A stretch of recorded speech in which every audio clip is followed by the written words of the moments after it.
Cruising by my deceased husband's final resting place, I spotted my son's vehicle there. He never once visits his father's grave. Intrigued, I pulled over, then strolled among the tombstones. I discovered him at a mysterious grave, murmuring and weeping. My entire world froze when I overheard what words he was uttering. Here's that story, told from my heart, just for you. Can you imagine finding out your son had a secret child? A grandchild you never knew existed, and that his terrifying silence hid a murderer's dark secret? My world, my quiet, predictable life, shattered the day I found out. The October wind was biting, slicing right through my cardigan as I drove past Willow Grove Cemetery. It was Tuesday, same as always.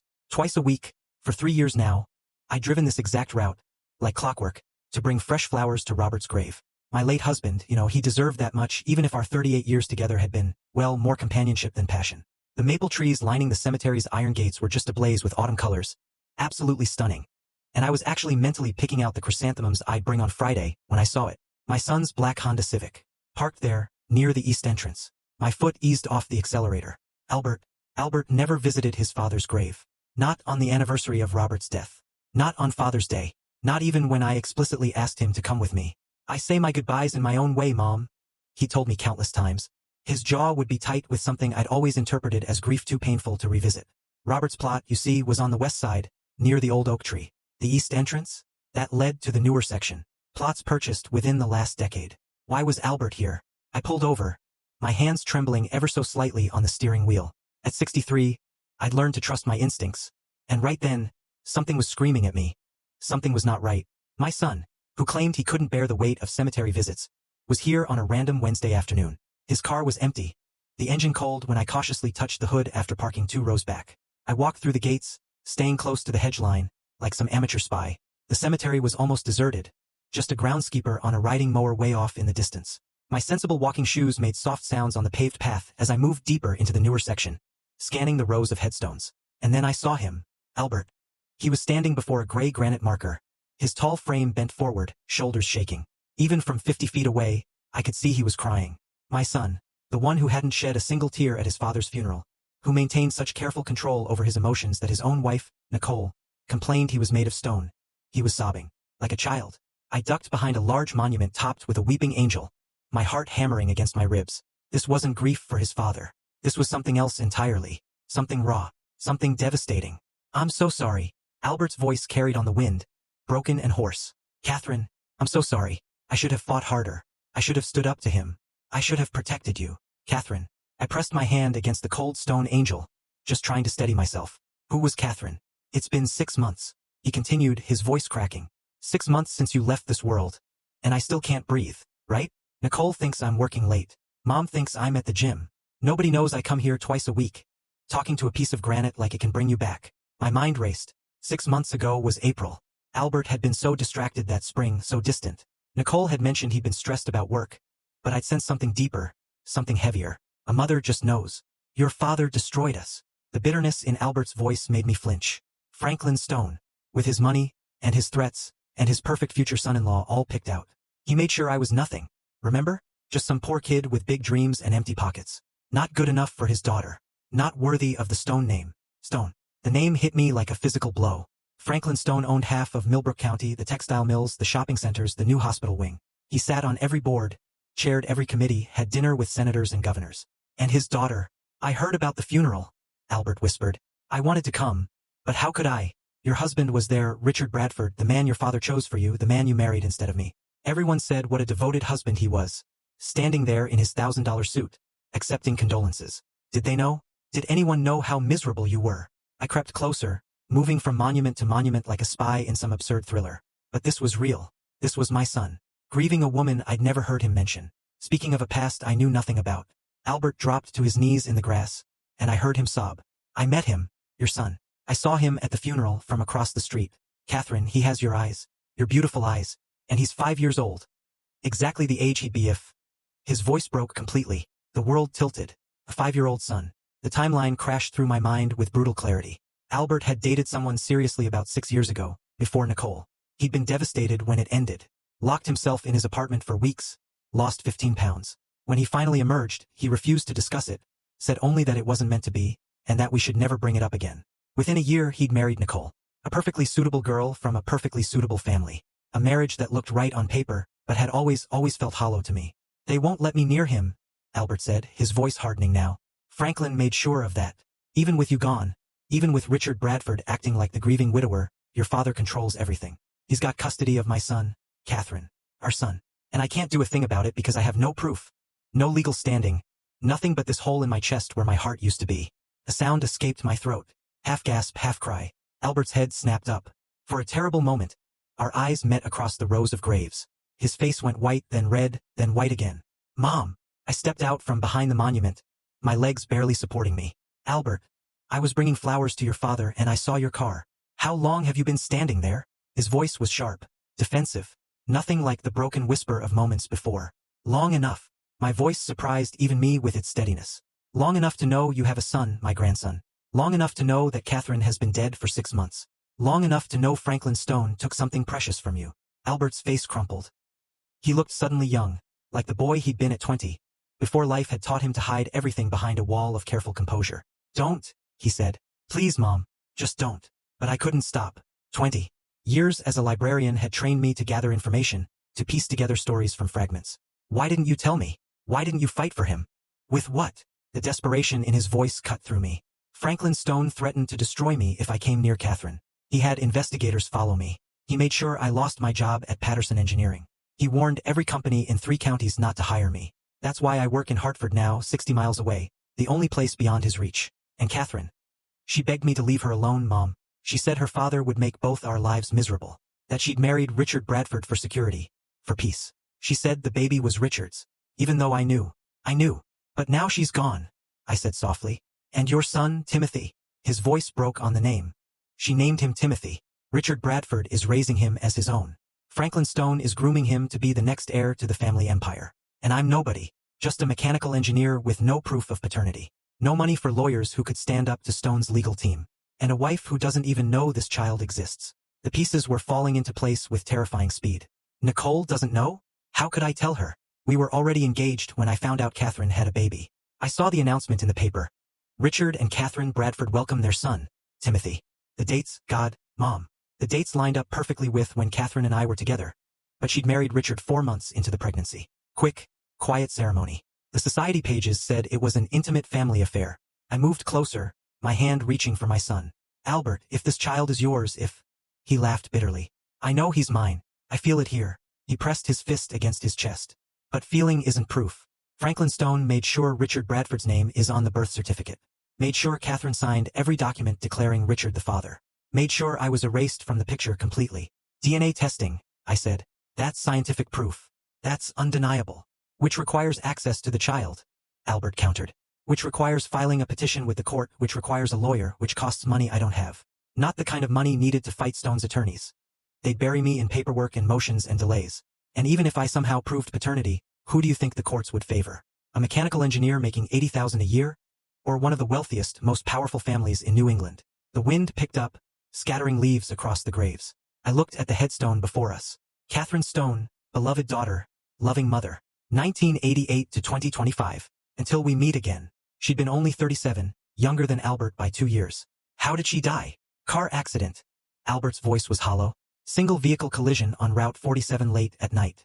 The police report said she lost control on a curve. But Catherine was the most careful driver I ever knew. She never sped, never took risks. And that stretch of road, she'd driven it 1,000 times. A chill ran through me that had nothing to do with the October wind. You think it wasn't an accident? I think Catherine was miserable. I think she'd been trapped in a loveless marriage for 5 years. I think Franklin Stone controls everything and everyone in his orbit. And I think asking questions about Catherine's death would be very, very dangerous. The fear in his voice was real, palpable. This wasn't grief alone. This was terror. My son was afraid of Franklin Stone. Genuinely afraid. Albert, I said carefully, if this little boy is your son, our family, we can't just abandon him. We can't let fear. It's not just fear, Mom. He grabbed my arms, his grip almost painful. Listen to me. 2 weeks after Catherine died, I received a phone call. No number, no identification. A man's voice said, Albert Ashford, you will not make inquiries about the Bradford family. You will not attempt contact with the child. You will not speak to the press. If you do, accidents happen. Careers end. Families suffer. Then he hung up. My blood ran cold. That's a threat. That's illegal. It's untraceable. And it's real. The next day, someone broke into my car. Nothing was stolen, but every family photo I kept in the glove box. Photos with you, with Dad, with Nicole's parents, they were spread across the dashboard. A message. We know who matters to you. We can reach them. I thought of my small house on Maple Street. The house Robert and I had bought 40 years ago. The house where I lived alone now, where I felt safe in my routine of library shifts and garden club meetings and grocery shopping every Thursday. The illusion of safety shattered like glass. So you've done nothing? I said. For 6 months you've grieved in secret and done nothing? What choice did I have? The anguish in his voice was unbearable. Take on Franklin Stone and risk everything? Risk you? Risk Nicole? Even if our marriage isn't perfect? Stone has judges in his pocket. Police chiefs. State representatives. He's untouchable. No one is untouchable, I said, surprised by the steel in my own voice. And that little boy, Timothy, he's family. He deserves to know his real father. He deserves better than being raised by people who threatened and manipulated his mother. Who might have... I couldn't finish the sentence. Albert's eyes met mine, and I saw something shift in them. Hope, maybe. Or recognition. Mom, you don't understand what you're saying. These aren't people you challenge. These are people who destroy obstacles. Then we'll be very careful, I said. We'll be smart about this. But I'm not walking away from my grandson. The groundskeeper's mower had moved closer, the sound intrusive in our bubble of secrecy. Albert looked around nervously, then pulled me away from Catherine's grave toward a more isolated area behind a maintenance shed. If we do this, he said, his voice low and urgent, we can't tell Nicole. Not yet. She'd never understand. She'd think I cheated on her. Or worse, that I've been lying to her our whole marriage. Haven't you been? The question came out harsher than I intended. Yes. His honesty was brutal. But if she finds out before we have a plan, before we have something concrete, she'll leave me. And Stone could use a divorce, use family instability as ammunition to prove I'm unfit. He was right and I hated it. So we investigate quietly. We gather information. We find proof. We'd need Catherine's medical records from the pregnancy. We'd need to establish timeline proof that she and I were together. We'd need to document that she was forced into marriage with Bradford. And then we'd need money. Serious money. For lawyers who aren't afraid of Franklin Stone. One step at a time, I said, my mind already racing ahead. 20 years as a librarian had taught me research skills most people didn't appreciate. I knew how to find information, how to follow paper trails, how to be patient and thorough. First, we need to know everything about Catherine's life in the last 6 years. Who her doctors were, who her friends were, whether she left any documentation of her true feelings. Her friend Emily, Albert said suddenly. Emily Thornton. She and Catherine were close. Roommates in college. She might know something. Then we start with Emily. I pulled out my phone, making a note. What else? Think. Albert. What leverage do we have? Catherine's mother died when she was 16, he said slowly, his brow furrowed in concentration. She was never close to her father after that. She used to talk about her mother's things being stored in a locked room at the Stone estate. Personal items, journals. Franklin never let her access them. He said it was too painful. But Catherine thought. Thought what? That there were things in there he didn't want her to see. Things about the family. About her mother's death. Another suspicious death in the Stone family. The pattern was forming, ugly and clear. We need to get into that room. The estate has security, Albert said. Cameras, guards, the works. It's a fortress. Fortresses have weaknesses, I said. People have routines. Security has blind spots. There's always a way. Albert stared at me like he'd never seen me before. Mom, who are you right now? I smiled, though there was no humor in it. I'm a grandmother who just found out she has a 5-year-old grandson being raised by people who terrorize anyone who challenges them. I'm a mother who's watched her son suffer in silence for 6 years. I'm a woman who spent her whole life being polite and careful and appropriate. And I'm tired of it. Sometimes, Albert, being nice isn't enough. He was quiet for a long moment, studying my face. Then slowly he nodded. Okay, but we have to be careful. If Stone finds out we're digging, then we don't let him find out, I said simply. We're quiet, we're smart, and we don't give up until Timothy knows his real father. As we walked back toward our cars, I felt something unfamiliar stirring in my chest. Purpose, determination, perhaps even a touch of righteous anger. Franklin Stone had spent years controlling lives, manipulating outcomes, crushing anyone who stood in his way. He'd never faced a 63-year-old librarian with nothing to lose and everything to fight for. The game was beginning, whether he knew it yet or not, and I intended to win. The next morning, I sat at my kitchen table with a fresh notebook and a cup of tea that had gone cold an hour ago. Sunlight streamed through the lace curtains Robert's mother had made, illuminating the list I'd been building since 5 a.m. Emily Thornton was my first priority, but finding her contact information proved harder than expected. Social media searches turned up 3 Emily Thorntons in the region, none with profiles that matched someone who'd been Catherine's college roommate. I was reaching for my phone to call Albert when it rang. Nicole's name flashed on the screen. Helen, hi. My daughter-in-law's voice was tight, artificially bright. I hope I'm not calling too early. Not at all, dear. I've been up for hours. Listen, I wanted to invite you for dinner tonight, just family. Albert's been so distant lately, and I thought maybe having you there would help him relax. You know how he is. He won't talk to me, but sometimes he opens up around you. Guilt twisted in my stomach. Nicole had no idea why her husband was distant, and I was now complicit in his secret. Tonight might be difficult. I have a library board meeting that could run late. Tomorrow then? There was an edge of desperation in her voice. Please, Helen. Something's wrong with Albert and I don't know how to reach him. He disappears for hours, claims he's working, but his boss called last week looking for him. He's lying to me and I need to know why. My hand tightened on the phone. Nicole was already suspicious, already asking questions. If she pushed too hard, if she discovered the truth before we had a strategy, everything could collapse. Let me talk to him, I said carefully. Sometimes men just need space to work through things. It's been 6 months of space, Nicole snapped. Then, more quietly, I'm sorry, I'm just worried. He's not himself because he's grieving a woman he loved and a son he can't claim, I thought. But I said, I'll come tomorrow, 6 o'clock. After she hung up, I stared at my notebook. The dinner was a complication, but also an opportunity. I needed to observe Albert and Nicole together, assess how much danger we were in of her discovering the truth prematurely. My phone buzzed with a text from Albert. Found Emily's number. She agreed to meet you. Today, noon, Riverside Cafe. Go alone. She's nervous. An hour later, I was parked outside the cafe, watching a slender woman with auburn hair pace near the entrance. She looked about 35, professionally dressed in navy slacks and a cream blouse, checking her phone every few seconds. When I approached, her eyes darted around the parking lot before she extended her hand. Mrs. Ashford. Call me Helen. I shook her hand, noting the tremor in her fingers. Thank you for meeting me. Inside, we chose a corner booth far from other patrons. Emily ordered coffee. She didn't touch it, her fingers twisting a paper napkin into shreds. Albert said you know about Catherine and Timothy. She whispered. I shouldn't be talking to you. If Franklin finds out, how would he find out? I kept my voice calm, reassuring. This is just 2 women having coffee. Franklin has people everywhere. Emily's eyes were wide with genuine fear. After Catherine died, he had investigators interview all her friends. They asked questions about her marriage, her state of mind, whether she'd been in contact with anyone from her past. It was framed as routine, gathering information for the estate, but it felt like interrogation. Did you tell them about Albert? God, no. She shuddered. Catherine made me swear never to mention his name to anyone. She said it would put him in danger. She said her father had already destroyed Albert's career once, and would do worse if he knew they'd reconnected. My pulse quickened. They reconnected? When? Emily glanced around again, then leaned closer. About a year before she died. It was an accident. They ran into each other at a medical conference in Boston. Albert was there for some engineering presentation. Catherine was accompanying Richard to a pharmaceutical convention. They talked for maybe 10 minutes in the hotel lobby. But it was enough. She called me that night crying, saying seeing him again had broken something open inside her. Did they meet again? Twice.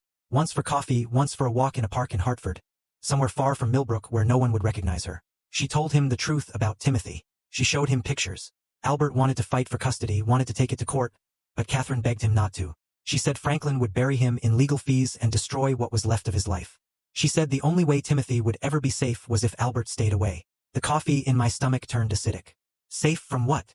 Emily's voice dropped to barely a whisper. Catherine was terrified of her father. She never said it explicitly, but I got the impression. Helen, I think Franklin killed her mother. I think Catherine knew or suspected, and that's why she was so afraid. The cafe suddenly felt too warm, too small. Why would he kill his own wife? Because she wanted to leave him. Catherine told me once that her mother had filed for divorce when Catherine was 15. The papers were drawn up. The settlement was negotiated. Her mother was going to take Catherine and move to California. Start over. Then she got sick. Aggressive cancer. Diagnosed stage 4 seemingly overnight. Dead within 3 months. Catherine said her mother had just had a full physical the month before. Completely healthy. Then suddenly terminal. You think he poisoned her? I think Franklin Stone is a man who doesn't accept losing. And I think Catherine figured that out too late. Emily's hands were shaking badly now. The night before Catherine died, she called me. It was late, maybe 11. She sounded strange, not drunk, but off somehow. She said, if anything happens to me, promise you'll make sure Timothy knows the truth about his father someday. Promise me Albert won't be erased. I thought she was being dramatic. She'd been depressed since Timothy started school, talking about how trapped she felt. I told her to get some sleep, that we'd talk in the morning. But there was no morning. By noon the next day, she was dead. The implications crashed over me like a wave. You think Franklin killed Catherine too? I think Catherine threatened to leave Richard. I think she told her father she wanted a divorce, that she was going to tell Timothy the truth about Albert. And I think Franklin solved the problem the way he always does, by eliminating it. Emily's eyes filled with tears. But I can't prove any of it. The police ruled it an accident. The autopsy showed nothing suspicious. Richard Bradford played the devastated widower perfectly. And Franklin got custody of Timothy without a single legal challenge because he'd made sure Albert Ashford legally didn't exist. Where are Catherine's personal belongings? I asked. Her computer? Her journals? Her phone? Franklin took everything from her house the day after the funeral. He said he was preserving it for Timothy, keeping his mother's memory safe. But Richard told people at the service that Franklin had already moved most of Catherine's things to the estate weeks before her death. Like he was preparing a new secret uglier than the last. Franklin Stone hadn't just separated Catherine and Albert. He'd potentially murdered his own wife and daughter to maintain control. And now he had Timothy, shaping a 5-year-old child in his own image. Emily, would you be willing to sign a statement about what Catherine told you? About Albert being Timothy's father? Fear flashed across her face. And make myself Franklin's next target? I have a husband, Helen. I have 2 daughters. I can't put them at risk. Then help me another way. Where would Catherine have hidden something she didn't want Franklin to find? Evidence. Proof of Timothy's paternity. Emily bit her lip, thinking. There was one place. Her mother's studio. It's in a converted carriage house on the Stone estate, separate from the main house. Catherine used to go there sometimes when her father was away on business. She said it was the only place on the property where she felt close to her mother, where she could breathe. Franklin never goes there. I think it reminds him of his wife too much. How would I get inside? You can't. The estate is locked down. There's a gate with security. Cameras everywhere. Patrol guards at night. You'd need access codes, keys, an invitation. It's impossible. I smiled grimly. There's always a way. Does Franklin ever leave the estate for extended periods? He's on the board of directors for 3 hospitals and 2 universities. He attends conferences, flies to board meetings. But even when he's gone, Richard Bradford lives in the main house with Timothy. And Richard's loyal to Franklin, completely under his thumb. What about household staff? Catherine must have had help with Timothy. Emily's eyes widened slightly. Mary Brightwell. She was Timothy's nanny from birth until Catherine died. Franklin dismissed her right after the funeral. Said Timothy didn't need a nanny anymore, that he'd arrange for proper tutors and governesses. But Mary adored Catherine. She was more than staff. She was family. Catherine trusted her with everything. Do you know where Mary is now? She moved back to her family in Vermont, I think. Or maybe New Hampshire. I remember Catherine saying Mary came from a small town up north. Somewhere rural. A new lead, but also a new obstacle. Finding a woman who'd left the state, who might not want to talk, who could also be too frightened of Franklin to help. But I had to try. I thanked Emily and walked back to my car, my mind racing through the information. As I reached for my door handle, I noticed something tucked under the windshield wiper. Plain white envelope, no markings. Inside was a single sheet of paper with typed words. Curiosity killed the cat. Some graves are best left undisturbed. This is your only warning. My hands didn't shake as I read it. Instead, a cold clarity settled over me. Someone had followed me to the cafe. Someone had watched me meet with Emily. Someone wanted me frightened enough to stop asking questions, which meant we were on to something real. I pulled out my phone and texted Albert. They know. We need to move faster. His response came 30 seconds later. Mom, please walk away. It's too dangerous. I typed back. I'm going to Vermont to find Mary Brightwell. Tell Nicole I'm visiting my college friend, Ruth, for a few days. Mom, no. But I was already starting the engine. 20 minutes later, I was home, throwing clothes into an overnight bag when someone pounded on my front door. Through the peephole, I saw Albert, his face flushed with anger and fear. I let him in and he immediately grabbed my shoulders. You can't do this. That note is a direct threat. They're watching you now. If you go to Vermont, if you find Mary, they'll know. They'll hurt you to get to me, to scare us into silence. Then we'll be careful, I said, pulling away to continue packing. Albert, we have 72 hours before I'm supposed to have dinner with you and Nicole. That's 72 hours to find something, anything that gives us leverage. After that, Nicole's going to demand answers you can't give her. And this whole thing might blow apart. Better it blows apart than you end up like Catherine. The words hung between us, stark and terrifying. But I'd already made my decision. I'm 63 years old. I've lived a careful, quiet, safe life. I raised you, supported your father, worked my library job, did everything right and proper and expected. And where has it gotten me? To a place where my only grandson is being raised by people who might be murderers, and my son is too afraid to claim his own child. Mom, no. My voice was firm, brooking no argument. You asked me who I am now. I'm someone who's done being afraid. I'm going to Vermont. I'm going to find Mary Brightwell, and I'm going to get the information we need to prove Timothy is yours, and that Franklin Stone is exactly what we think he is. A man who kills people who get in his way. Albert stared at me for a long moment, and I saw the exact instant he recognized that I couldn't be dissuaded. Then, I'm coming with you. No, you need to stay here. Maintain your routine. Keep Nicole from getting suspicious. I need you to research everything you can find about Franklin's business dealings, his associates, anyone who might have a grudge or inside information. I need you to create a timeline of Catherine's last year. Everywhere she went, everyone she saw. Can you do that? He nodded slowly, reluctantly. What if something happens to you? Then you'll have to finish this without me. I zipped my bag closed. But nothing's going to happen. I'm just a harmless old woman visiting an old friend. Who would suspect me of anything? As I drove north on I-91 an hour later, my rearview mirror clear of any obvious tales, I replayed that question in my mind. Who would suspect me? Franklin Stone, apparently, because someone had left that note. Someone was already watching, which meant the real game was just beginning. And I just made myself a player Franklin couldn't ignore. The only question was whether I'd underestimated how ruthless he was willing to be. I'd know the answer soon enough. The address I'd found for Mary Brightwell led me to a weathered farmhouse outside Melior, Vermont, 4 hours north of Millbrook. The property sat at the end of a gravel road surrounded by pine trees, turning dark in the late afternoon light. Smoke curled from the chimney, and a rusted pickup truck sat in the driveway. I called ahead, using a number from an online directory, claiming to be a friend of Catherine's who wanted to share memories. The woman who answered had been hesitant, but ultimately agreed to meet. Mary Brightwell opened the door before I could knock. She was in her 50s, with gray-streaked brown hair pulled into a bun and eyes that had seen too much sorrow. Mrs. Ashford. Her voice was cautious. Thank you for seeing me, I said. I know this is unexpected. She studied me for a long moment, then stepped aside. Come in. Coffee's on. The farmhouse interior was modest, but warm. Handmade quilts, family photos on the mantel, a wood stove radiating heat. Mary poured 2 cups of coffee and gestured to a worn sofa. You said you were Catherine's friend, but I never saw you at the house, and I knew all her friends. No point in lying. I'm Albert Ashford's mother. Catherine's.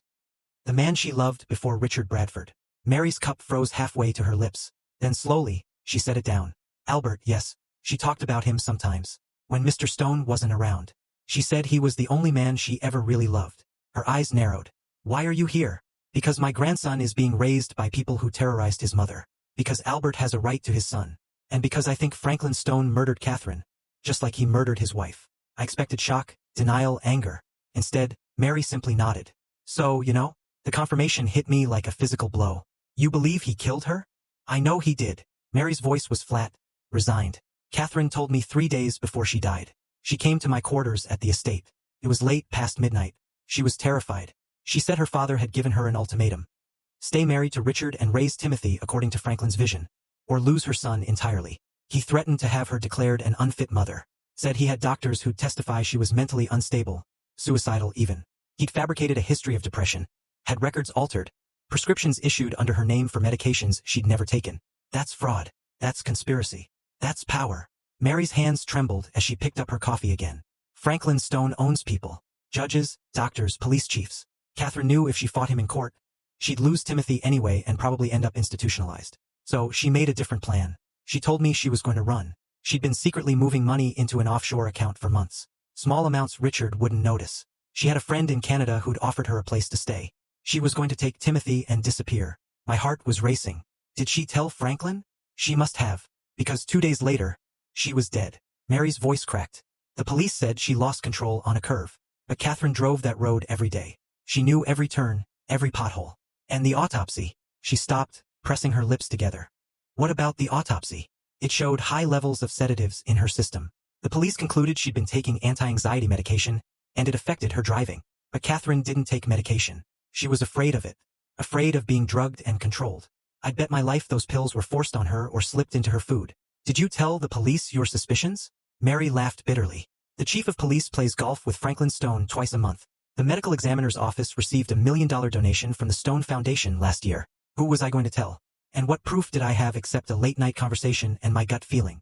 But you're willing to tell me? Because you're Albert's mother. Because Timothy deserves to know his real father. And because... She stood abruptly, walking to a bookshelf in the corner. She pulled down a thick photo album and brought it back, flipping through pages until she found what she wanted. Because Catherine gave me this. She handed me a photograph. It showed Catherine holding a newborn baby, her face radiant despite obvious exhaustion. Standing beside her, his hand on her shoulder, was Albert. The resemblance was unmistakable. The same dark hair, the same shape of face, the same eyes looking at the camera with a mixture of joy and terror. When was this taken? My voice was barely a whisper. The day after Timothy was born. Richard was away on a business trip. Convenient timing arranged by Franklin, I'm sure. Albert drove down from Hartford at 3 in the morning after I called him. Catherine had asked me to. She wanted him to meet his son. Wanted proof that Timothy was his. They had maybe 4 hours together before Richard was due back. Albert held that baby like he was made of glass. Catherine cried the whole time. Then he had to leave. And Catherine had to pretend she'd spent the night alone with just me for help. I stared at the photo, memorizing every detail. This is proof. This shows Albert was there, that Catherine wanted him involved. It's proof of a visit. Nothing more. It doesn't prove paternity in a legal sense. But Catherine knew that, which is why she gave me something else. Mary reached into her pocket and pulled out a small envelope. She gave me this the night she told me she was planning to run.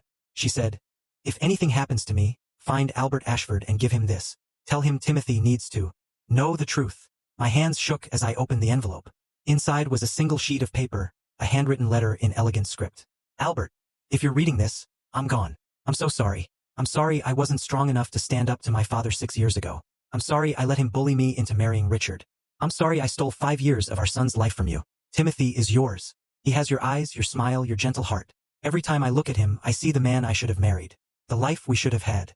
I've attached a lock of his hair from his first haircut. If you ever need to prove paternity, this will help with DNA testing. My father is a monster.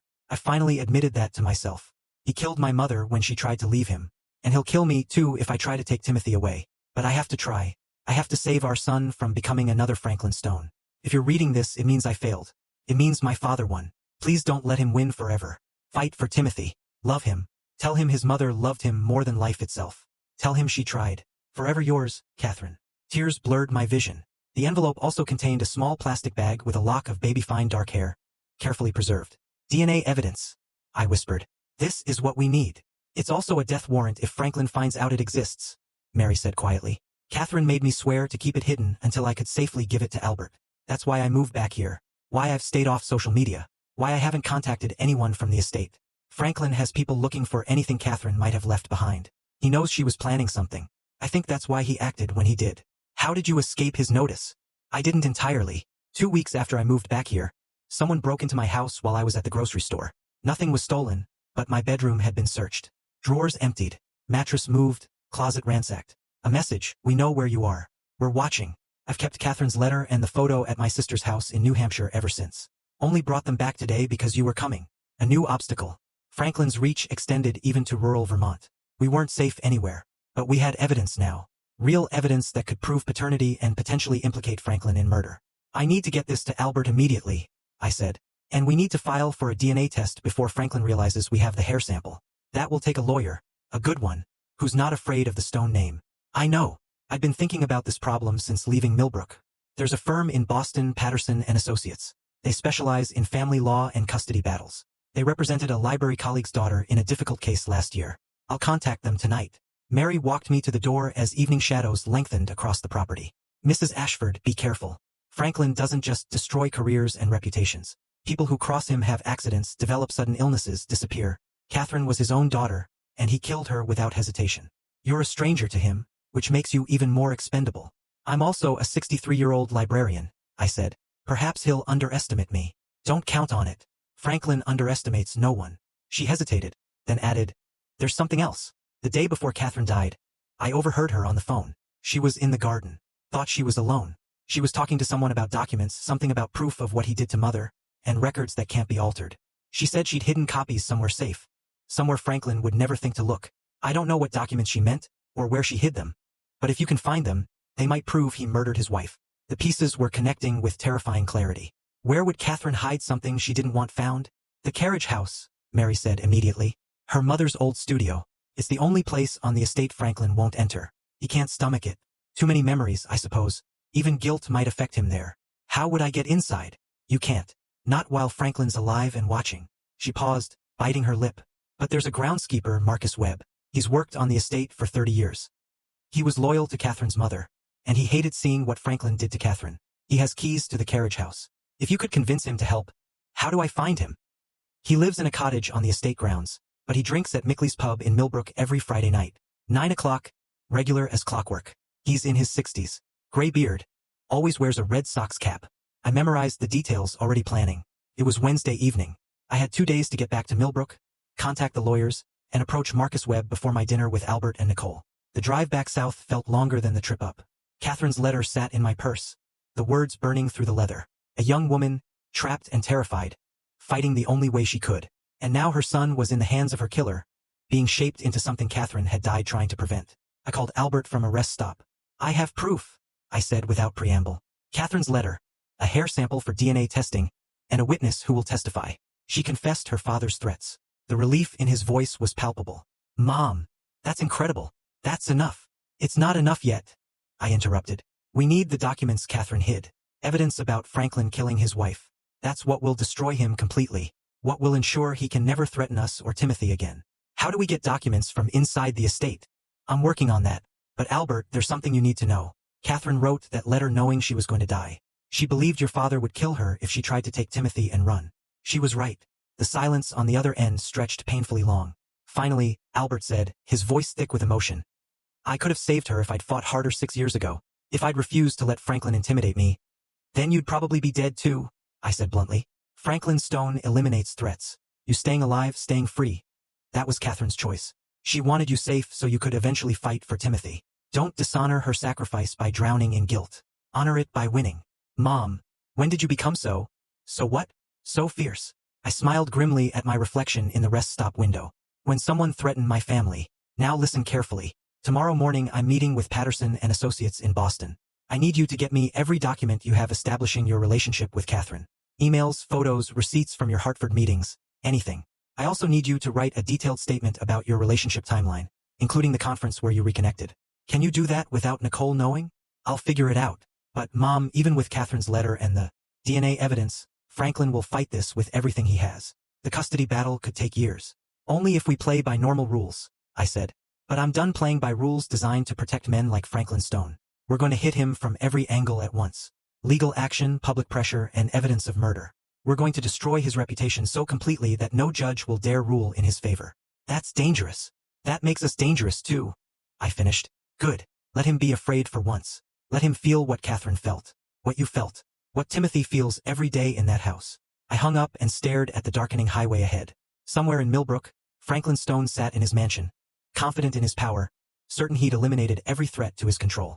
He'd killed his wife and daughter, stolen his grandson's true father, destroyed Albert's career, and terrorized anyone who dared question him. But he'd made one critical mistake. He'd assumed that threats and intimidation would be enough to stop an old woman from fighting for her family. He was about to learn otherwise. My phone buzzed with a text from an unknown number. Turn back now or your son will suffer the consequences. This is your final warning. I deleted the message and kept driving.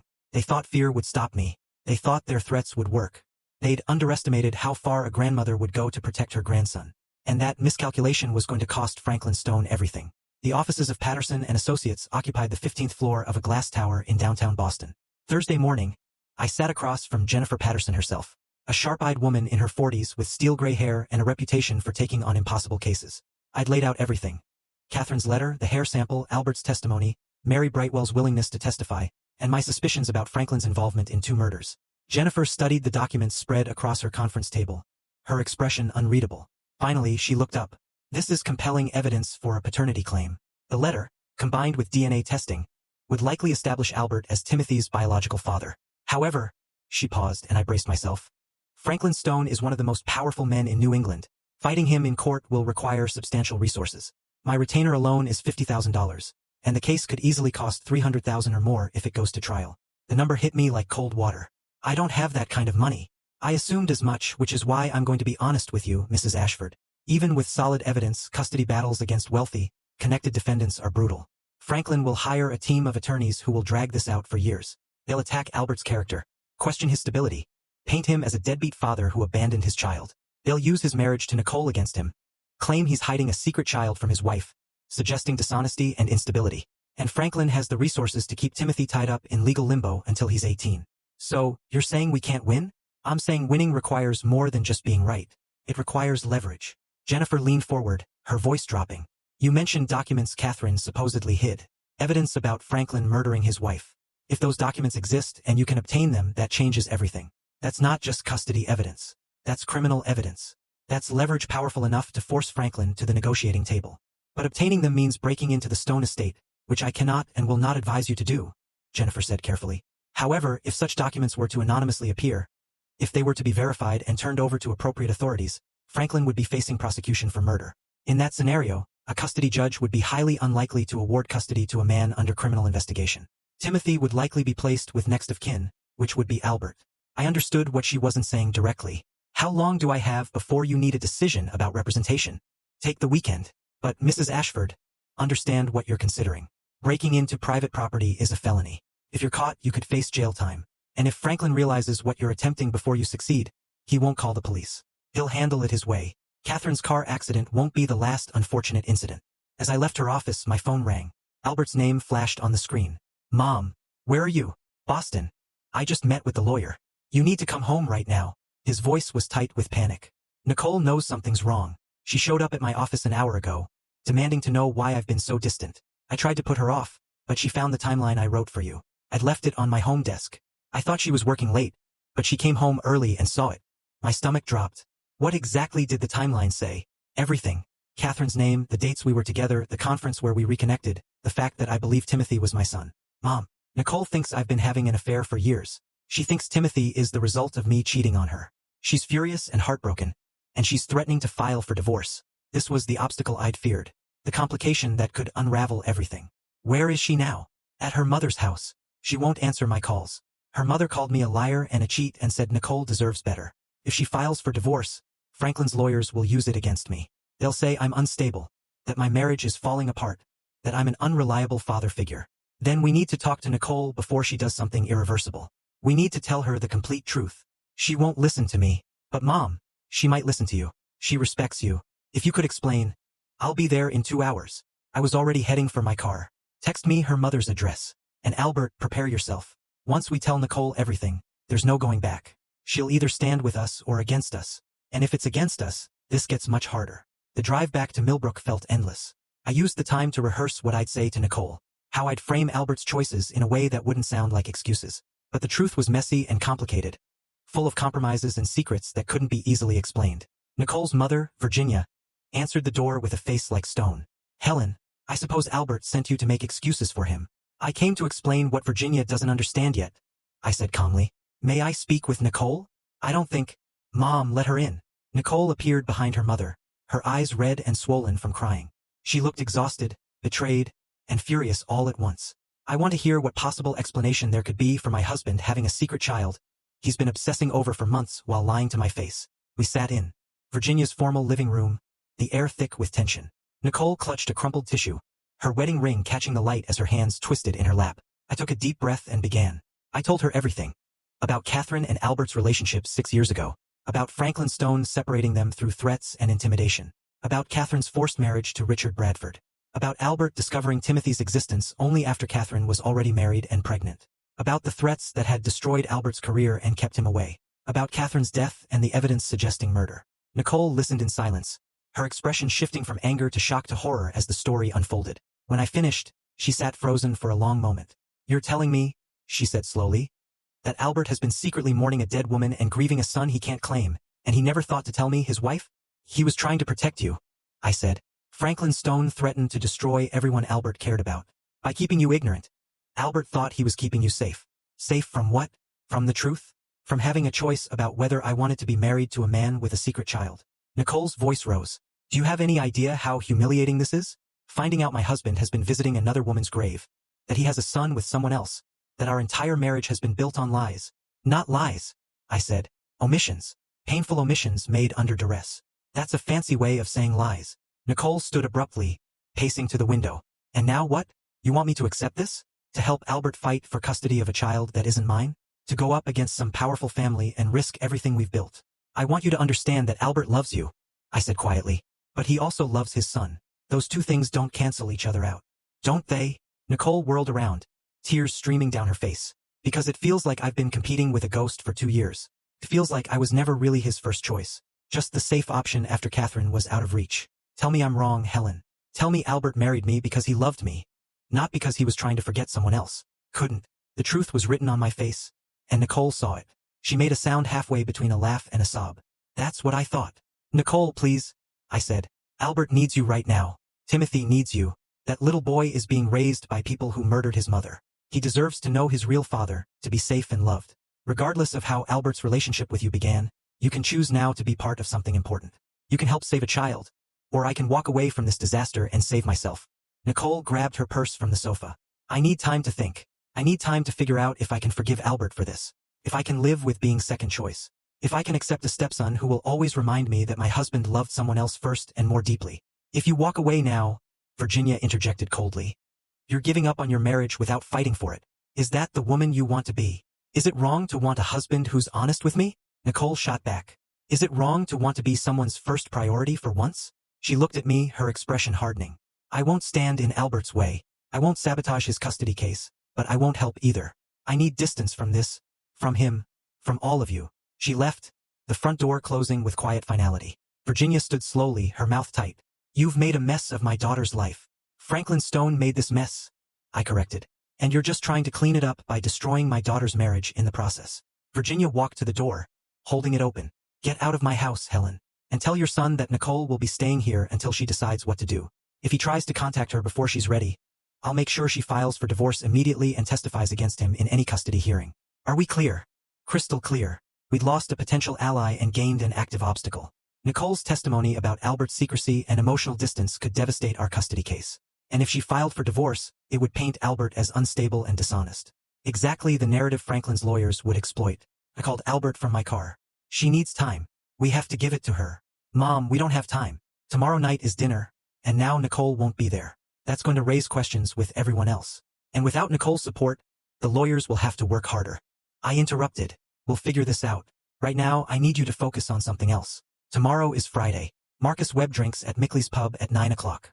I'm going to approach him about getting access to the carriage house. That's breaking and entering. That's illegal. So is murder. But Franklin Stone doesn't seem concerned with legality. I took a breath, steeling myself. Albert, listen to me. We're past the point of playing it safe. We have evidence for paternity, but Jennifer Patterson says it's not enough to guarantee victory against Franklin's resources. We need the documents Catherine hid. We need proof of murder that's so damning Franklin can't wiggle out of it. That means taking risks. What if you get caught? Then I get caught. But I'm an old woman who can claim confusion, early dementia, whatever story works. They won't throw me in prison. The worst that happens is I'm escorted off the property and warned not to return. But if I succeed, if I find those documents, Franklin loses everything. And if something worse happens? If Franklin decides you're too much of a threat? The question hung in the air between us. I thought of Catherine, her car on that dark road. I thought of Catherine's mother, dead from impossibly sudden cancer. I thought of the threatening notes, the break-ins, the surveillance. Then you'll finish this without me, I said quietly. You'll take what we've gathered to the authorities. You'll fight for Timothy no matter what it costs. You'll be the father Catherine knew you could be. Promise me, Albert. His voice was thick with emotion. I promise. But please, Mom, be careful. Always. I hung up and stared at the steering wheel, my hands trembling slightly.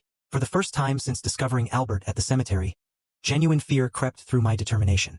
Franklin Stone was a killer. He'd eliminated his wife and daughter without hesitation.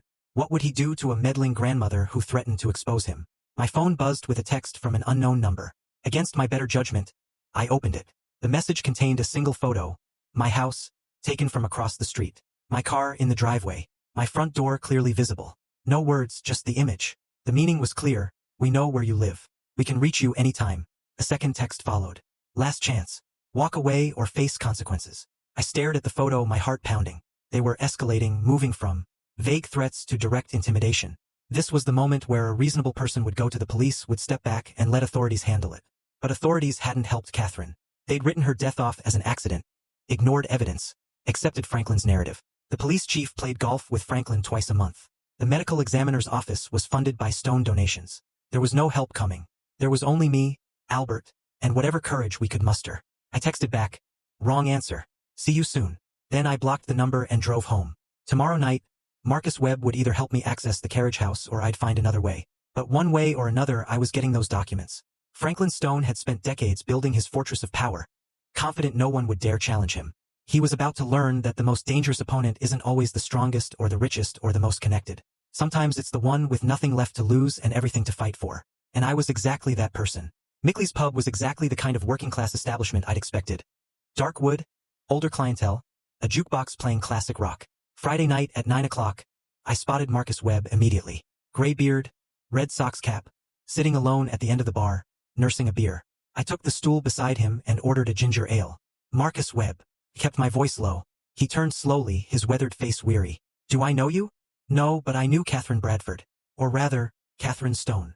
I saw recognition flicker in his eyes. My name is Helen Ashford. I'm the grandmother of Catherine's son, Timothy. His hand tightened around his beer glass. You should leave. Not until you hear me out. I pulled out my phone, showing him the photo of Catherine holding newborn Timothy with Albert beside her. My son is Timothy's biological father. Franklin Stone stole that child from him, just like he stole Catherine's life. Marcus studied the photo, his jaw working. Finally, he said, I can't help you. Franklin pays my salary, provides my cottage. I'm 3 years from retirement. I can't risk. Catherine is dead because of Franklin Stone. I cut him off. And before she died, she hid documents proving he murdered his wife. Those documents are in the carriage house, in her mother's studio. I need access to that building. Then you're asking me to commit career suicide. I'm asking you to help me save a 5-year-old boy from being raised by his mother's killer. I leaned closer. You knew Catherine's mother, didn't you? Mary Brightwell said you'd worked on the estate for 30 years. You were there when Elizabeth Stone got sick. Something shifted in his expression. Pain. Old guilt. Something buried deep. Elizabeth was a good woman, kind. She treated the staff like people, not servants. When she got sick, he trailed off, staring into his beer. What happened, Marcus? She was fine one day, dying the next. Stage 4 cancer, they said. But I saw Franklin the week before the diagnosis. He was meeting with a doctor late at night in his study. Not Elizabeth's oncologist, some specialist from out of state. They were talking about dosages and undetectable methods and terminal presentation. I thought maybe Elizabeth was already sick, that Franklin was getting a second opinion. But then, he stopped, his voice rough. Then she died exactly as they'd discussed. The doctor left the country 2 days after Elizabeth's funeral. Moved to Switzerland. I looked him up years later. He'd been stripped of his medical license for experimental treatments that killed patients. But by then it was too late. Elizabeth was gone. Catherine was trapped with that monster. And I'd said nothing because I was a coward who valued his job more than the truth. The confession hung between us, heavy with regret. You can't change the past, I said gently. But you can help save Catherine's son. Help me get into that carriage house. Marcus was quiet for a long moment. Then he reached into his pocket and pulled out a key ring, sliding a single brass key across the bar. The carriage house. Franklin never goes there. But Richard Bradford walks the grounds sometimes, especially at night. If you're going to do this, do it tomorrow morning. Franklin's flying to New York for a board meeting at 10 o'clock. Richard takes Timothy to soccer practice at 9. The estate will be mostly empty between 9:30 and noon. Will security be a problem? Gate codes change weekly. Tomorrow's code is 82741. Cameras cover the main house and gate, but the carriage house is in a blind spot. Franklin never bothered securing it because he never goes near it. Park on the service road behind the property. Come in through the back garden gate. No camera there. The key works for both the garden gate and the carriage house door. I closed my hand around the key, feeling its weight. Thank you. Don't thank me yet. If Franklin finds out I helped you, I'm finished.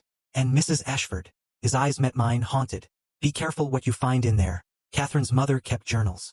If they're still there, if Catherine left them for someone to find, the truth is going to be uglier than you imagine.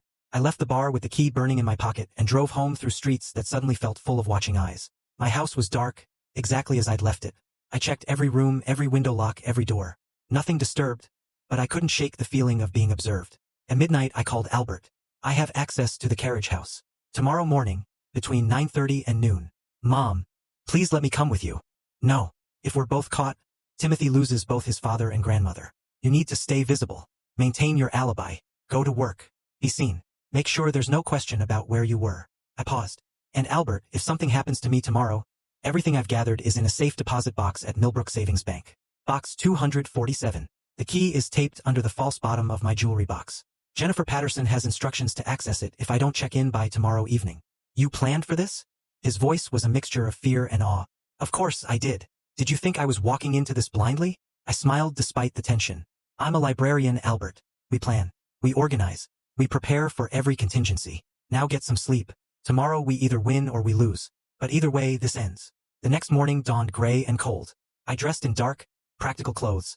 Black pants, navy jacket, comfortable shoes. No jewelry, no bright colors, nothing memorable. I looked like any older woman running errands. The drive to the Stone estate took 15 minutes. The property sprawled across 50 acres of manicured grounds. The main house, a Georgian mansion, visible from the road. I drove past the main entrance, continuing to the service road Marcus had mentioned. At 9:35, I parked my car behind a cluster of trees and approached the back garden gate on foot. The code worked. The gate swung open silently, and I slipped into the estate grounds, my heart hammering. The carriage house was 100 yards away, partially hidden by ornamental hedges. I walked quickly but calmly, knowing that frantic movement attracted attention. The key turned smoothly in the lock. Inside, the carriage house was dim, dust motes dancing in shafts of light from high windows. The space had been converted into an artist's studio. Canvases stacked against walls, an easel near the window, shelves full of supplies. Everything covered in years of neglect. I began searching methodically. Drawers, cabinets, storage boxes. Nothing. 30 minutes passed. I was beginning to think Catherine had removed whatever she'd hidden when my hand brushed against a loose floorboard beneath the old rug under the easel. The board lifted easily, revealing a shallow space beneath. Inside, 3 leather journals, a manila envelope, and a small metal box. I opened the first journal. Elizabeth Stone's elegant handwriting filled the pages. Franklin grows more controlling each day. He's had my lawyer followed, my bank accounts monitored. He told me yesterday that if I proceed with the divorce, I'll never see Catherine again. He has judges. He says he can prove I'm unfit. He can make me disappear if necessary. The entries grew more desperate, more frightened. Then, I've been feeling ill, dizzy, nauseous, weak. Franklin insists it's stress, but I've never felt like this. He brings me tea every evening now, stays to make sure I drink it. There's a bitter aftertaste I can't identify. The final entry, dated 3 days before her death. I'm dying. I know it now. Franklin has poisoned me, slowly and carefully. Catherine suspects but can't prove it. I've hidden copies of my medical records from before the cancer diagnosis. All clean. I've hidden documentation of Franklin's threats. Recordings of his conversations about eliminating obstacles. I've put everything here in my studio where he'll never look. Someday Catherine will be brave enough to use this. Someday she'll escape him. If you're reading this, please help her. Please save my daughter from the monster I married. Tears blurred my vision. The manila envelope contained medical records, financial documents showing payments to the disgraced Dr. Marcus had mentioned, and a USB drive labeled insurance. The metal box held a small recorder and 3 cassette tapes, each labeled with dates from 26 years ago. I pocketed everything, my hands shaking. That's when I heard the door open behind me. I turned slowly. Richard Bradford stood in the doorway, his expression cold. Marcus called to warn me someone might try this. He's loyal to Franklin, not to your sentiments, Mrs. Ashford. Did you really think a key and a code would be handed over without Franklin knowing? My blood turned to ice. Marcus had betrayed me. This was a trap. Step away from the journals, Richard said, moving closer. Everything you found goes back in that hiding spot. Then we're going to have a conversation about how dangerous it is to threaten the Stone family. But I was already moving, shoving the journals and envelope into my jacket, backing toward the rear window I'd noticed earlier. You can't stop this, Richard. I've already made copies. I've already given evidence to lawyers. If anything happens to me, it all goes public. You're bluffing. But there was uncertainty in his voice. Am I? Test me. Hurt me. And find out what happens when a grandmother disappears after investigating her grandson's guardian. Find out how much scrutiny falls on Franklin Stone when I've already filed preliminary motions with family court. When I've already given statements to attorneys. When I've already documented everything for the police. I reached the window, unlatched it. I'm not Catherine, Richard. I'm not young or isolated or frightened. I'm a 63-year-old woman with nothing to lose and everything documented. Franklin will destroy you. Franklin is finished. I climbed through the window, dropping into the garden outside. Tell him Helen Ashford says hello. Tell him his daughter left receipts for everything he did. And tell him I'm coming for my grandson. I ran through the gardens, expecting pursuit, expecting guards, expecting something. But there was nothing. I reached my car, started the engine, and drove away from the estate, checking my rearview mirror constantly. Only when I was 5 miles away did I pull over, my hands shaking so badly I could barely grip the wheel. I'd done it. I had the evidence. Elizabeth Stone's journals, medical records, financial documentation, recordings. I called Albert. I have everything. Meet me at the lawyer's office in Boston, now. Mom, are you okay? You sound fine. Just hurry. But I wasn't fine. As I pulled back onto the road, I saw a black SUV in my rearview mirror, following, maintaining distance, but unmistakably there. They were following me to see where I'd go, what I'd do with the evidence, and I was leading them straight to Jennifer Patterson's office, potentially putting the lawyer at risk. I made a split-second decision and turned off at the next exit, heading instead toward the Millbrook police station. If Franklin's people wanted to threaten me, they could do it in front of witnesses. The SUV followed for 2 more blocks, then suddenly turned away, disappearing into traffic. They'd gotten their answer. I wasn't going to be intimidated. I was going public. I parked outside the police station and made a call. Not to Albert, but to someone else entirely. Someone I'd been keeping in reserve for exactly this moment. Detective Shaw, this is Helen Ashford. We spoke 3 days ago when I filed my initial report about threats. I'm ready to hand over the evidence I mentioned. All of it, including proof of 2 murders committed by Franklin Stone. Because yes, I'd already filed a report with a state detective working on corruption cases. And yes, I'd already established a trail of evidence with authorities Franklin didn't control. And yes, I'd been 3 steps ahead this entire time, building a case brick by brick while Franklin's people threatened and followed and thought they were intimidating a naive old woman. That was my plot twist. That was my preparation. I'd never been stumbling blindly into danger. I'd been gathering evidence, creating paper trails, and ensuring that even if something happened to me, Franklin Stone would still fall. Sometimes the best weapon isn't strength or money or connections. Sometimes it's patience, planning, and being underestimated. And Franklin Stone had definitely underestimated me. Detective Maria Shaw met me in the lobby of the Millbrook Police Station, her expression carefully neutral. She was with the Massachusetts State Police Criminal Investigation Unit, assigned to corruption cases involving high-profile individuals. I'd found her 3 days ago through careful research, a detective with a reputation for being unyielding, whose own father had been destroyed by a wealthy businessman who'd manipulated the legal system. She understood what it meant to fight power with limited resources. Mrs. Ashford. She shook my hand firmly. Let's talk somewhere private. We moved to a small conference room away from the main station. I spread Elizabeth Stone's journals, the medical records, the financial documents, and the USB drive across the table. Everything you need to prove Franklin Stone murdered his wife 26 years ago. And everything you need to question the circumstances of his daughter's death 6 months ago. Detective Shaw pulled on latex gloves and began examining the documents, her expression growing darker with each page. She read Elizabeth's journal entries aloud, her voice tight. Franklin brings me tea every evening now. Stays to make sure I drink it. There's a bitter aftertaste I can't identify. She looked up. This is evidence of premeditated murder, combined with the financial records showing payments to Dr. Gerald Gordon, the physician who was later stripped of his license for experimental treatments that killed patients. The same doctor who diagnosed Elizabeth with terminal cancer that appeared overnight. I pointed to another document. And this USB drive contains recordings Elizabeth made of Franklin. These threats about the divorce, his exact words. You'll never take Catherine from me. I'll bury you first and no one will question it. Shaw plugged the USB drive into her laptop. Franklin Stone's voice filled the small room, cold and menacing, making threats that were unmistakable in their intent. When the recordings finished, Shaw sat back, her jaw tight. This is substantial evidence. Why didn't you come forward with this immediately when you found it? Because I needed to ensure it couldn't be suppressed or disappeared. I said, I've made 3 copies. One is with my attorney, Jennifer Patterson of Patterson and Associates in Boston. One is in a safe deposit box at Millbrook Savings Bank, and one is with a journalist at the Boston Globe who specializes in investigations of wealthy families. If anything happens to me, or if this evidence mysteriously vanishes from police custody, all 3 copies go public simultaneously. A slight smile crossed Shaw's face. You've thought this through. I'm a librarian. We're trained to preserve information and create redundancies. I pulled out another folder. I've also documented every threat I've received over the past week, including photographs of surveillance outside my home, anonymous notes warning me to stop investigating, and testimony from Mary Brightwell, Catherine Bradford's former nanny, about the circumstances of Catherine's death. You believe Franklin Stone killed his daughter too? I believe Catherine threatened to leave her husband and expose the truth about her son's paternity. I believe Franklin saw her as a threat to his control, just like he saw his wife as a threat. And I believe that car accident wasn't an accident. I leaned forward. Detective Shaw, I'm not asking you to take my word for it. I'm asking you to reopen the investigation into Catherine's death with this new context. Look at the toxicology reports again. Question whether those sedatives were really self-administered. Interview the witnesses. Franklin's money may have silenced them the first time. Shaw was quiet for a long moment, studying the evidence spread before her. Finally, she said, I'll need to involve the district attorney's office. A case this high profile against someone with Franklin Stone's resources requires significant preparation.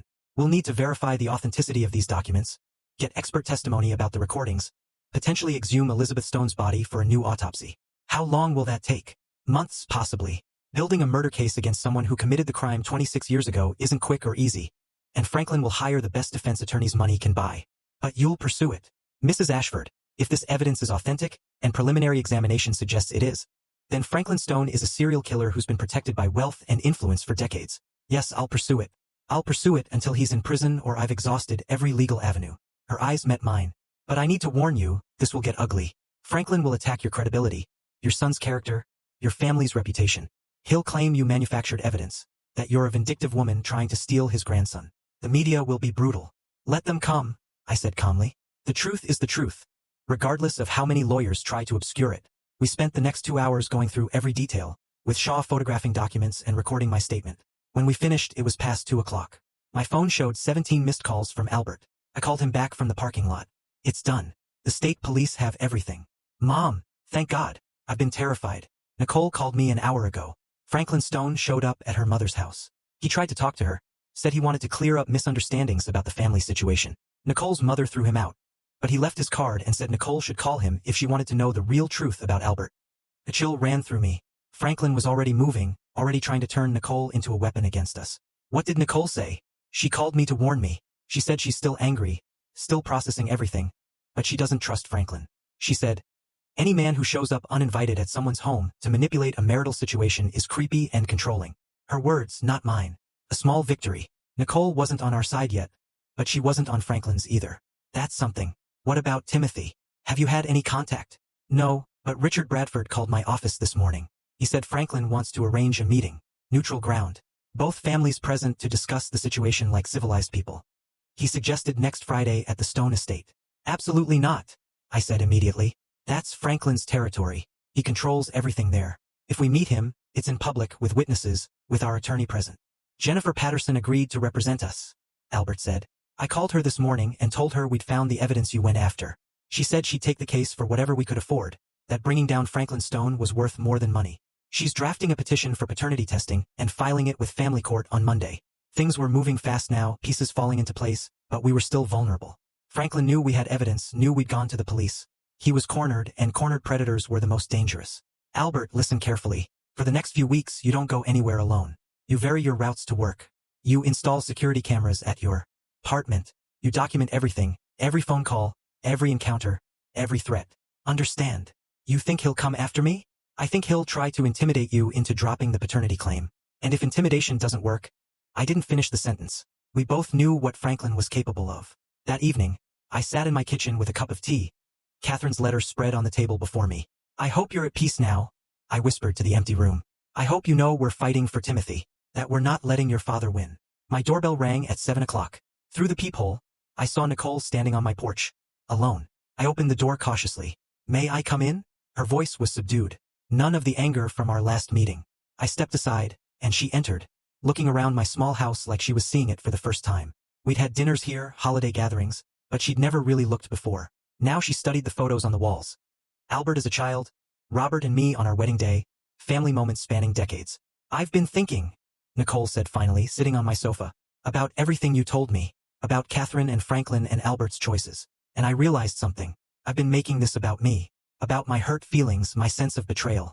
But there's a 5-year-old boy whose mother is dead, and whose real father can't claim him because of a wealthy man's threats and manipulation. Nicole? Let me finish. She held up a hand. I'm still angry at Albert. I'm still hurt that he kept this secret. Our marriage has problems we need to work through, and I don't know if we'll make it. But that's separate from what's right for Timothy. That little boy deserves to know his real father. He deserves to be safe from Franklin Stone. And if I can help make that happen, I should. Relief flooded through me. What changed your mind? Franklin showed up at my mother's house. Her voice hardened. He was smooth, charming, full of concern for my difficult situation. He said Albert was unstable, that he'd been stalking the Bradford family, that his paternity claims were delusions. He offered to pay for marriage counseling, even suggested he could help Albert get the psychiatric help he clearly needs. The whole time he was smiling, but his eyes, she shuddered. His eyes were cold, empty. I've never met someone who felt so fundamentally wrong. That's because he's a killer, I said quietly.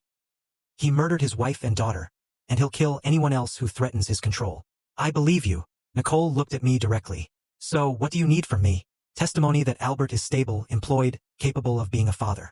Character witness statements, support during the custody hearing when it comes, and most importantly, stand beside him so the judge sees a complete family unit, not a man in a failing marriage.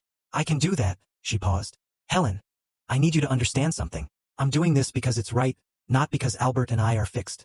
We have serious problems, trust issues, communication issues. The foundation of our marriage was built on him trying to forget someone else. And that's not healthy for either of us. But you'll try. I'll try. For now, we'll see where it goes. She stood, preparing to leave. When's the court date? We don't have one yet. Jennifer Patterson is filing the paternity petition Monday. After that, it could be weeks or months before a hearing. Franklin will fight every step. File delays. Try to drag it out. Then we'll be patient. Nicole moved toward the door, then turned back. One more thing. That letter Catherine wrote, the one Albert showed me. She loved him very much. Part of me resents competing with a ghost. But another part understands that real love doesn't just vanish because it's inconvenient or complicated. I hope someday Albert can love me that completely. But if he can't, I hope he can at least be honest about it. After she left, I sat in the growing darkness, thinking about love and sacrifice and the complicated ways people hurt each other while trying to do what's right. Catherine had loved Albert enough to let him go. Albert had loved her enough to stay away when she asked. Nicole was learning to love them both enough to help save Timothy, despite her own pain. And I loved my family enough to risk everything to protect them. The next weeks unfolded with a bureaucratic slowness that belied the intensity of the conflict. Jennifer Patterson filed the paternity petition, and Franklin's lawyers immediately filed motions to dismiss. Detective Shaw opened formal investigations into both Elizabeth's and Catherine's deaths. The medical examiner's office agreed to exhume Elizabeth's remains for new toxicology testing. Media caught wind of the story. Stone family faces murder investigation, ran in the Boston Globe. Prominent businessman accused in wife's death, followed in regional papers. Public opinion began shifting as details emerged. The suspicious timing of Elizabeth's cancer, the payments to a disgraced doctor, the recordings of Franklin's threats. Franklin's lawyers issued statements calling it a witch hunt and a transparent attempt to steal a child through false accusations. But the evidence was too substantial to dismiss, and Franklin's reputation, once untouchable, began to crack. 2 months after I'd retrieved those journals from the carriage house, Franklin E. Stone was formally charged with the murder of Elizabeth Stone. The evidence was overwhelming. The recordings, the financial trails, the journal entries, expert testimony about poisoning methods. His lawyers arranged bail, $5 million, but the damage was done. His board positions evaporated overnight. Business partners distanced themselves. The Stone name, once synonymous with power and respectability, became associated with murder and corruption. The paternity test came back conclusive. Albert was Timothy's biological father with 99.97% certainty. 3 months after that, in a courtroom packed with journalists and observers, a judge ruled that custody of Timothy Bradford Stone should be transferred to his biological father, Albert Ashford, pending the outcome of Franklin Stone's criminal trial. Richard Bradford, who'd been complicit in the deception but not the murders, didn't contest the ruling. He'd already filed for legal separation from the Stone family, trying to salvage what remained of his reputation. I watched from the gallery as Albert met his son for the first time in an official capacity. A supervised visit in the courthouse with a social worker present and cameras rolling. Timothy was quiet, confused, uncertain about this stranger who claimed to be his father. But when Albert showed him the photo of Catherine holding him as a newborn, something in the little boy's eyes shifted. "That's my mama," Timothy said softly. "Yes," Albert replied, his voice thick with emotion. "And she loved you more than anything in the world. I loved her too. And I love you, Timothy. I know this is confusing and scary, but I promise I'll never let anyone hurt you again." It wasn't a dramatic reunion with instant connection. It was awkward, tentative, full of questions and uncertainty, but it was real. It was a beginning. 6 months later, Franklin Stone was convicted of first-degree murder in the death of Elizabeth Stone. He was sentenced to life in prison without the possibility of parole. The investigation into Catherine's death remained open, with prosecutors building a case, but the evidence was more circumstantial there. It didn't matter. Franklin was finished. I stood at Catherine's grave on a cool spring morning, placing fresh flowers beside her headstone. Albert stood next to me, holding Timothy's hand. Nicole stood slightly apart, her relationship with Albert still uncertain but slowly healing. She'd moved back in with him, and they were in counseling, working through the layers of dishonesty and hurt. "Tell Mama okay?" Timothy said, staring at the grave with the solemn intensity of a 6-year-old trying to understand death. "She knows," Albert said gently. "She's watching over you, proud of how brave you've been." We walked back to the parking lot together. An imperfect family, bound by trauma and love and determination. Timothy would need therapy to process everything. Albert and Nicole would need years to rebuild trust. I would need time to recover from the months of stress and fear. But we'd won. Not perfectly, not cleanly, but completely. Franklin Stone had spent decades building an empire of power through intimidation and murder. He believed himself untouchable, believed that money and influence could erase any crime. He'd been wrong, because sometimes justice comes not from the powerful or the wealthy or the connected, but from ordinary people who refused to be intimidated. From a son who grieved in secret. From a grandmother who wouldn't accept that her grandson was beyond reach. From a daughter-in-law who chose what was right over what was easy. As I drove home that afternoon, past the cemetery where this had all begun, I thought about the woman I'd been 6 months ago. Careful, quiet, polite to a fault. That woman still existed, but she'd been joined by someone stronger. Someone who'd learned that sometimes kindness requires fierceness. That sometimes protecting family means fighting battles you never imagined you'd face. My small house on Maple Street welcomed me back, unchanged except for the security system I'd installed. Inside, on my kitchen table, sat a framed photo. Albert holding Timothy, both smiling tentatively at the camera. Nicole had taken it last week during a family dinner. The first truly happy moment in their painful journey toward becoming a family.